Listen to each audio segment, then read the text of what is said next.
Today we're going to look at Hess's law. I'm going to show you some examples and give you a walkthrough of how to solve problems.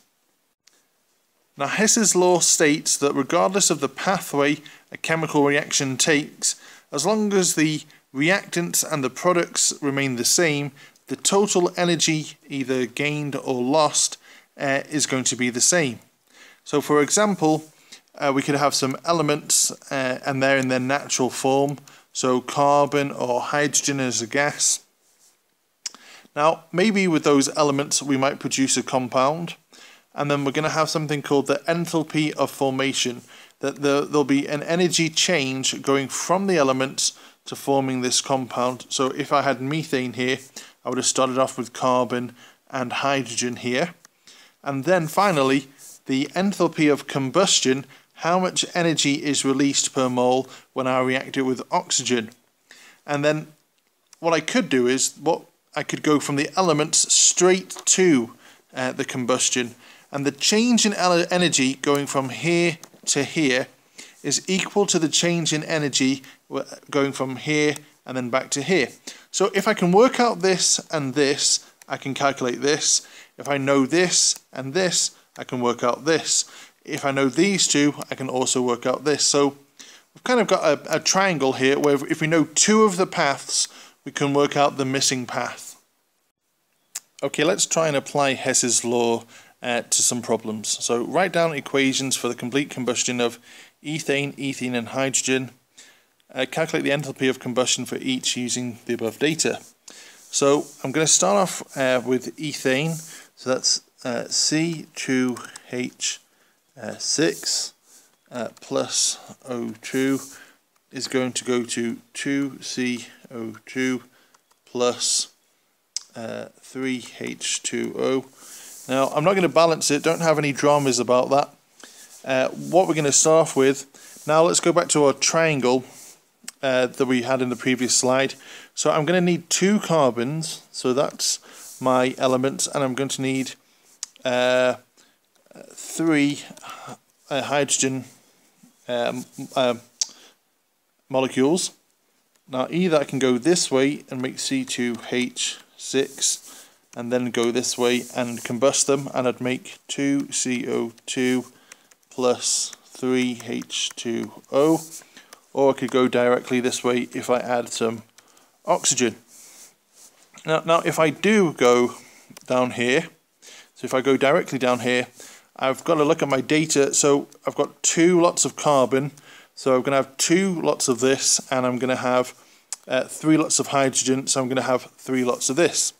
So let's have a look at the maths. So let's go back to my pen.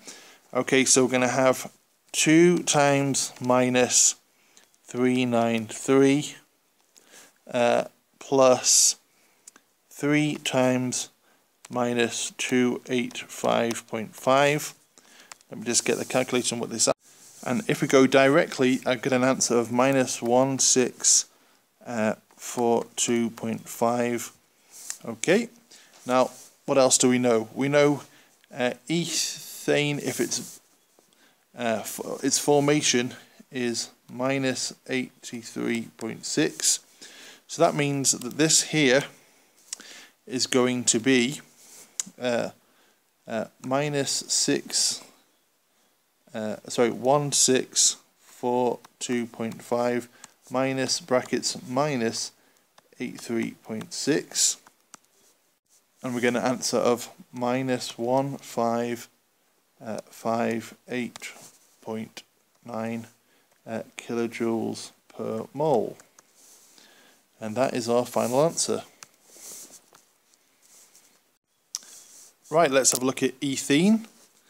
Okay, so firstly let's do an equation. So we're going to have ethene is C2H4 plus O2, and we're going to get 2CO2 plus 2H2O.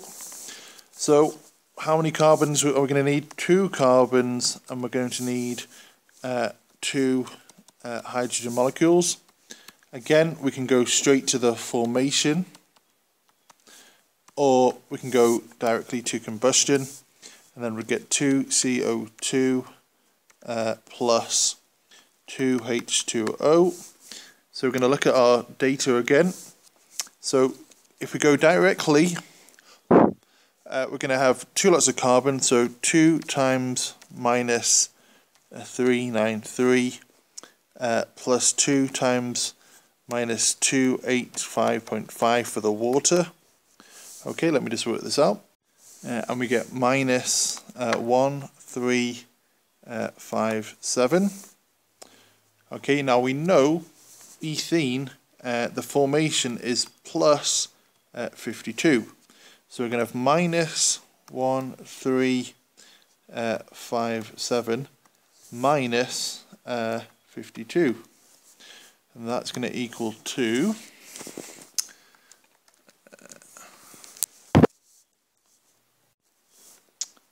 minus 1409 kilojoules per mole. Okay, final question. We're given some data. We're given the combustion of ammonia with oxygen. So here's our ammonia. So they've given us this data here. They've also given us the combustion data for hydrogen. So we've got the elements here, just like we had at the very beginning. We've formed ammonia, and then we've combusted the ammonia here. And we could, remember, go directly here. So, what data have they given us? Well, to go from here to here, we need 6 lots of hydrogen. So here's the value for hydrogen here. So we're going to have 6 times this, so 6 times minus 288. They've also told us that the combustion of the 4 moles of ammonia is minus 1530 kilojoules per mole. So on the left here, we've got minus 1728 kilojoules per mole. On the right hand side, we've got 1530.